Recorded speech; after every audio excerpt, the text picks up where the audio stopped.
Hello friends, अस्सलाम वालेकुम। कैसे हैं आप सब? उम्मीद करता हूं कि आप सब खैरियत से होंगे और आपकी दुआ की वजह से मैं भी खैरियत से हूं। डॉक्टर इसरार साबिर ब्लॉग में आपका स्वागत है। फ्रेंड्स, आज का हमारा टॉपिक है कि बच्चों की तरबियत कैसे करें, यानी क्या क्या पेरेंटिंग टिप्स होना चाहिए अगर बच्चों की अच्छी तरबियत करनी है तो। फ्रेंड्स, बच्चा जब पैदा होता है तब से लेके 6 साल की उम्र तक उसकी ब्रेन की मैक्सिमम डेवलपमेंट होती है। तो इस उम्र में ज़्यादा से ज़्यादा अपने बच्चों को ब्रेन एक्टिविटीज़ कराइए ताकि उनका माइंड और ज़्यादा शार्प हो। साइंस ये कहता है कि बच्चे जब पैदा होते हैं तब से लेकर 14 साल की उम्र तक बच्चों पर सबसे ज़्यादा प्रभाव उसके माँ बाप का होता है। तो इस उम्र में माँ बाप का जो व्यवहार है बच्चों के साथ, या माँ बाप का जो व्यवहार है दूसरे लोगों के साथ, ये बहुत अच्छा होना चाहिए ताकि बच्चे भी वैसे ही सीखेंगे उस चीज़ से।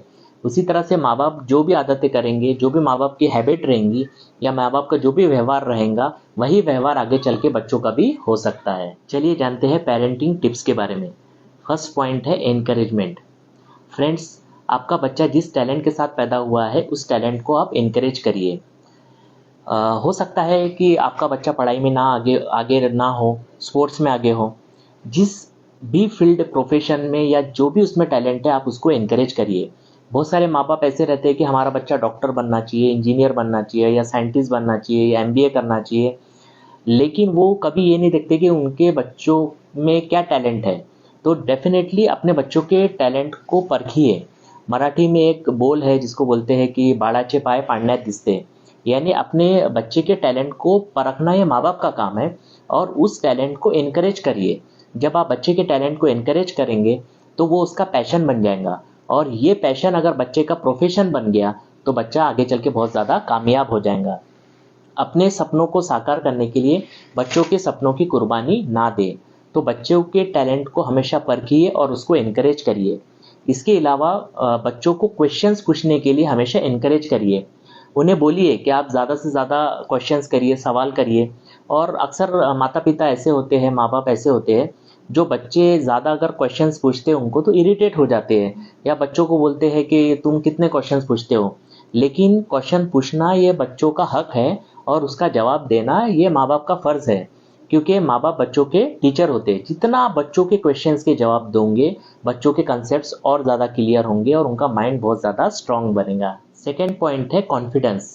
फ्रेंड्स, अपने बच्चों में कॉन्फिडेंस ज़रूर जगाए, उनमें आत्मविश्वास जगाए। उन्हें हमेशा यह एहसास दिलाए कि चाहे कितनी भी मुसीबत आ जाए, उनके माँ बाप उनके पीछे खड़े हैं।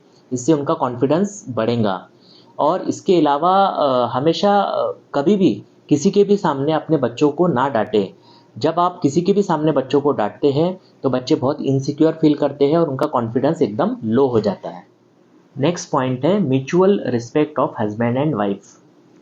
फ्रेंड्स, हस्बैंड और वाइफ का बच्चों के सामने एक मेक के लिए रिस्पेक्ट रहना बहुत ज़रूरी है। अगर हस्बैंड वाइफ बच्चों के सामने एक मेक का रिस्पेक्ट नहीं करेंगे तो बच्चे भी आगे चल के उनका रिस्पेक्ट नहीं करेंगे। बच्चे जो देखते हैं वही वो सीखते हैं। कितने भी डिफरेंसेस इन ओपिनियन आ जाए, हस्बैंड और वाइफ के बीच में कितने भी डिफरेंसेस इन ओपिनियन आ जाए, पर बच्चों के सामने उन्हें झगड़ा नहीं करना है। अगर वो बच्चों के सामने झगड़ा करेंगे तो बच्चों की मानसिक स्थिति पे उसका गलत असर पड़ेगा। तो हमेशा ये ध्यान में रखिए, जब भी कोई प्रॉब्लम हो या डिफरेंसेस हो आपके ओपिनियन में, आप अकेले में जाके बातचीत कर लीजिए, झगड़ा कर लीजिए, लेकिन बच्चों के सामने कभी भी झगड़ा मत करिए। नेक्स्ट पॉइंट है appreciation and role model. Friends, जब भी आपका बच्चा कोई अच्छा काम करता है, चाहे वो एग्ज़ाम्स में अच्छे नंबर लाता है या फिर कोई भी अच्छा काम करता है, तो आप उस चीज़ को ज़रूर अप्रिशिएट करें, उसकी तारीफ़ करें। जब आप उसको अप्रिशिएट करना चालू करेंगे, उसकी तारीफ़ करेंगे, तो उसका कॉन्फिडेंस बहुत ज़्यादा बूस्ट हो जाएगा। इसके अलावा अपने बच्चों के लिए हमेशा रोल मॉडल बनिए। आप बच्चों को ये मत बताइए कि आप उनसे क्या कराना चाहते हो, बल्कि खुद कुछ करके बताइए। कुछ ऐसा करिए जिसकी वजह से आप बच्चों की नज़र में एक मिसाल बन सकते हैं। तो बच्चों के रोल मॉडल बन के बताइए। नेक्स्ट पॉइंट है फेल्यूर हैंडल। फ्रेंड्स, बहुत सारे पेरेंट्स अपने बच्चों को सक्सेस के बारे में तो बताते हैं, लेकिन उन्हें कभी फेल्यूर के बारे में नहीं बताते हैं। ऐसे बच्चे जो सक्सेस हमेशा देखते हैं और अचानक से गलती से कभी भी फेल्यूर उनके सामने आ जाता है तो वो बहुत ज़्यादा डिप्रेस्ड हो जाते हैं और उठ नहीं पाते हैं कभी भी। तो पेरेंट्स के लिए बहुत ज़्यादा ज़रूरी है कि आप फेल्योर को हैंडल कैसे करते हैं वो बच्चे को ज़रूर सिखाएं। जब भी आपका बच्चा लाइफ में फेल होता है तो ये पेरेंट्स की रिस्पॉन्सिबिलिटी है कि आप उस सिचुएशन से उसको आगे निकालें, आपके गिरे हुए बच्चे को आप उठाएं और ये काम माँ बाप से बेहतर कोई नहीं कर सकता। ये नहीं कि आपके बच्चों को फेल्यूर आ जाए तो आप अपने बच्चों को क्रिटिसाइज करें या उसे डांटे चिल्लाए। ठीक है, थोड़ी देर आपने गुस्सा कर लिया वो ओके है, लेकिन अब इस स्थिति से बच्चे को कैसे निकालना है, कैसे बूस्ट करना है, तो ये माँ बाप को ही बच्चों को सिखाना पड़ेगा। तो ये बहुत इंपॉर्टेंट एस्पेक्ट है। नेक्स्ट पॉइंट है love and demand. Friends, everything in excess is dangerous, even love. प्यार, माँ बाप और बच्चों के बीच में प्यार रहना ज़रूरी है, मगर एक लिमिट में। अगर ये लिमिट से ज़्यादा प्यार हो रहा है तो वो भी हानिकारक है, और लिमिट से कम प्यार हो रहा है तो वो भी हानिकारक है। इसके अलावा अपने बच्चों को ज़रूरत की सारी चीज़ें दिलाइए, लेकिन उनकी हर ख्वाहिशों को पूरी इतनी आसानी से मत करिए।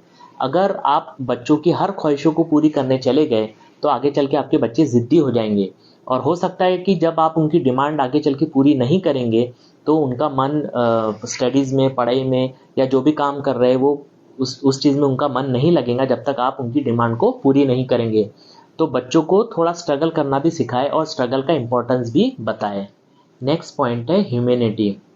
फ्रेंड्स, अपने बच्चों को हमेशा एक अच्छा इंसान कैसे बना जाता है ये ज़रूर सिखाएं। अच्छा इंसान और बुरे इंसान में क्या फ़र्क है ये ज़रूर बतलाएं। उन्हें ये ज़रूर सिखाएं कि कोई भी व्यक्ति अगर आपके लिए कुछ अच्छा करता है तो आप उसे ज़रूर थैंक यू बोलिए, और अगर आपसे ज़िंदगी में कभी भी गलती हो जाती है तो आप उस गलती को एक्सेप्ट करिए और सामने वाले को सॉरी बोलिए। इसे ह्यूमैनिटी कहा जाता है, और ये बच्चों को बताना आपके लिए बहुत ज़रूरी है। नेक्स्ट पॉइंट है कंपनी विथ फ्रेंड्स। बच्चों की संगत पे खास ध्यान दें। बच्चों की अच्छी संगत उन्हें अच्छा इंसान बनाती है और बुरी संगत उन्हें बुरा इंसान बनाती है। तो हमेशा अपने बच्चों के आस पड़ोस में रहने वाले दोस्त या फिर उनके स्कूल में साथ में रहने वाले दोस्त कैसे हैं, उनका व्यवहार कैसा है, उनकी संगत कैसी है, इस पे माँ बाप का ध्यान देना बहुत ज़रूरी है। आप उनके फ्रेंड्स के बीच में इंटरफेरेंस मत करिए, लेकिन ये ज़रूर ध्यान दीजिए कि उनके फ्रेंड्स कैसे हैं, उनका नेचर कैसे है, उनकी हैबिट कैसी है, क्योंकि अल्टीमेटली इसका बहुत सारा प्रभाव आपके खुद के बच्चों पे भी होता है। नेक्स्ट पॉइंट है बच्चों के दोस्त बने। फ्रेंड्स, बच्चों के साथ कड़क रवैया अपनाकर आप एक अच्छे मेंटोर बन सकते हैं, एक अच्छे टीचर बन सकते हैं, लेकिन एक अच्छे माँ बाप बिल्कुल नहीं बन सकते। अगर आपका बच्चा बड़ा होकर उसके लाइफ में कोई भी प्रॉब्लम्स आ रही है और वो अपने माँ बाप के साथ वो प्रॉब्लम्स को शेयर नहीं कर रहा है, तो समझ लीजिए आप एक अच्छे माँ बाप नहीं बन पाए। माँ बाप केवल एक अच्छे माँ बाप ही नहीं, एक अच्छे शिक्षक होना भी ज़रूरी है और एक अच्छे दोस्त होना भी ज़रूरी है।